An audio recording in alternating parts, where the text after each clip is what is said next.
హే everyone! జర్మనీలో పుట్టిన పిల్లలకి బర్త్ సర్టిఫికేట్ అప్లై చేయాలంటే ఏ ఏ డాక్యుమెంట్స్ కావాలో క్విక్‌గా చెక్ చేసేద్దామా?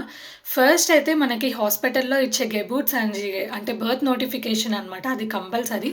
ఆ తర్వాత అయితే పేరెంట్స్ ఐడీ ప్రూఫ్స్, అలాగే పాస్‌పోర్ట్ అండ్ రెసిడెన్స్ పర్మిట్ ఏవైతే ఉంటాయో అవి సబ్మిట్ చేసేయాలి.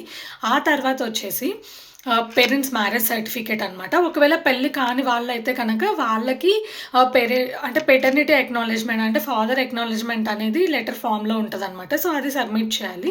అండ్ ఈ మ్యారేజ్ సర్టిఫికేట్ ఏదైనా వేరే అదర్ లాంగ్వేజెస్‌లో ఉంటే కనుక దాన్ని జర్మన్ లాంగ్వేజ్‌కి ట్రాన్స్‌లేట్ చేసుకోవాలనమాట. ఇవన్నీ ముందే రెడీగా పెట్టుకొని ఉంచుకోవాలి. అండ్ నెక్స్ట్ వచ్చేసి పేరెంట్స్ బర్త్ సర్టిఫికేట్ కూడా కావాలనమాట. ఇప్పుడు ఇండియాలో కూడా అన్నీ ఆన్‌లైన్ అయిపోయాయి కాబట్టి ఇంగ్లీష్‌లోనే ఉంటున్నాయనమాట. అవి ముందే చేసి రెడీగా పెట్టుకోండి. అండ్ నెక్స్ట్ వచ్చేసి కొన్ని సిట్యుయేషన్స్‌లో మాత్రమే ఇవి అడుగుతారనమాట. సిటీ రిజిస్ట్రేషన్ అండ్ అలాగే మెల్టే బెషేనిగుంగ్ అంటే అడ్రెస్ ప్రూఫ్ అనమాట. మనం ఎక్కడుంటున్నాం ఏంటి అవన్నీ కూడా సబ్మిట్ చేయాలి.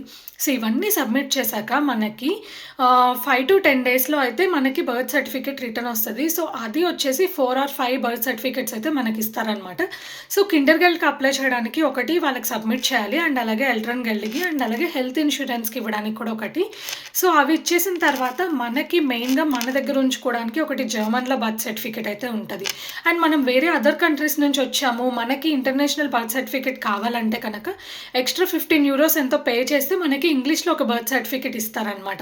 అంటే మనం ఇండియా ఎళ్ళినప్పుడు అక్కడ ఏదైనా అప్లై చేసుకోవాలన్నా జర్మన్‌లో ఉంటే వాళ్ళకి అర్థం అవ్వదు కదా! అందుకని మీకు కావాలనుకుంటే ఇంటర్నేషనల్ బర్త్ సర్టిఫికేట్ కూడా అప్లై చేసుకోవచ్చు. మన కంటెంట్ కనుక మీకు నచ్చినట్లయితే సబ్స్క్రైబ్ చేయండి.